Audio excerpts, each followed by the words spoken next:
चगुरसमा चरण पखारा आबे मोरे अंगना। आबे मोरे अंगना भवानी आबे मोरे अंगना।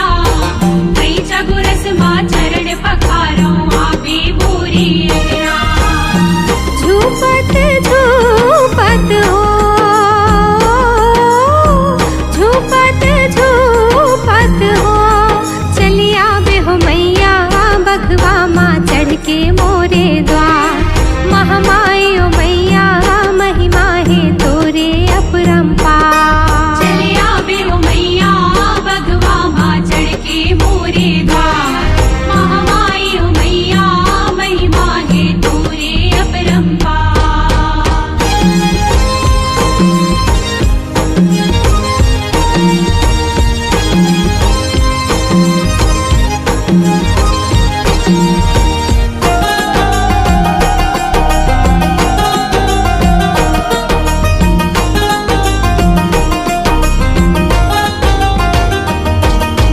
लंगुरे नाचे ताता तैया भोला डमरू बजावे। भोला डमरू बजावे डम डम भोला डमरू बजावे। वेद उचारे विधि ब्रह्मा विष्णु भोग लगावे। विष्णु भोग लगावे हो मैया ढोल मंजीरा बजावे। हाँ देवना पान में तोला चढ़ावा पान सुपारी संगमा। देवना पान में तोला चढ़ावा पान सुपारी संगमा। खेले दुलरवा हो खेले दुलरवा तोरे द्वार। समलाई हो मैया करे है 16 सिंगार। बमलाई हो मैया महिमा है तोरे अपरंपार। चले आबे हो मैया बघवा माँ चढ़ के मोरे द्वार। महामाई हो मैया महिमा है तोरे अपरंपार।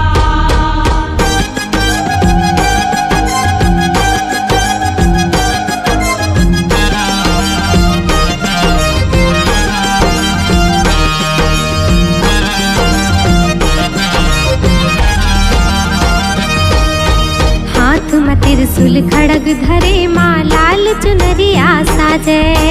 लाल चुनरिया साजी भवानी लाल चुनरिया साजी।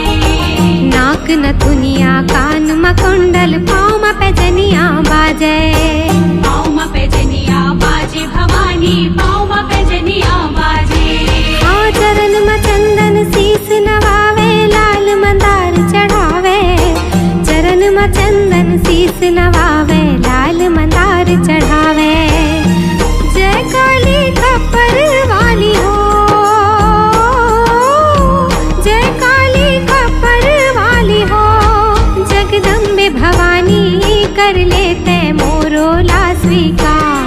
मोर शीतला माता कर देते सबके बेड़ा पार। चले आबे हो मैया बघवा माँ चढ़ के मोरे द्वार। महामाई हो मैया महिमा है तोरे अपरंपार। कहीं चगुरस माँ चरण पखारा आबे मोरे अंगना। कहीं चगुरस माँ चरण पखारा आबे मोरे